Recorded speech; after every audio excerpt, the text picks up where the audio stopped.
Hello বন্ধুরা, শুভ দুপুরবেলায় রান্নাঘর দিয়ে ভিডিও শুরু করলাম। একটু আগে অন্ধকার করে ঝড়, গুড়ুম গুড়ুম করে মেঘ, কিছুক্ষণ বৃষ্টি হলো। ওয়েদারটা পুরো এখন এরকম টাইপের আছে, আবার হবে কারণ বলেছে, খবরে বলছে বৃষ্টি হবে। যাই হোক হোক, সে বৃষ্টি হলে তো রান্না করব না এরকম না, রান্না তো করতেই হবে, নাহলে খাবো কি। আর আম ঘরে নিয়ে এসে রাখলে না মাছি ভ্যান ভ্যান ভ্যান ভ্যান করে, একটা বড় মাছি মুখের সামনে দিয়ে ঘুরে বেড়াচ্ছে।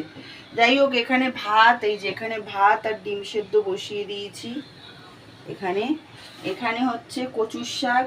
এই কচুর শাকটা আমি কিনে নিয়ে আসিনি, যেই দিদিটা আমাকে গাছ পাকা আম দিয়েছিল, ওই পাশেই দিদি, ওই দিদি কচুর শাক, ওদের বাড়িতে অনেক কচুর শাক হয়েছে, আমাকে অনেক দিন ধরেই বলছে তুমি কি কচুর শাক খাবে, তুমি কি, আমি হ্যাঁ। তো ওই কচুর শাক দিয়েছে, তো ওটা এখন কাটলাম, রাত্রে কেটে রাখবো ভাবছিলাম, আর ভালো লাগছিল না বলে কাটিনি। তাই হোক, এখন কেটে এটাকে এই যে সেদ্ধ করতে বসিয়েছি। এই যে, তবে চিংড়ি মাছ দিয়ে করব না, করব হচ্ছে দেখাচ্ছি। এখানে আছে রসুন পেঁয়াজ, এই কচুর শাকে কালকে রাত্রিরে অল্প করে ছোলা ভিজিয়ে রেখেছি, ছোলা দিয়ে করব।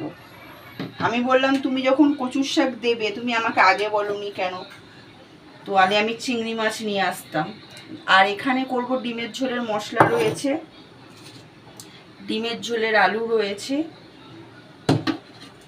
এই যে কচুটা সেদ্ধ হোক আগে ভালো করে।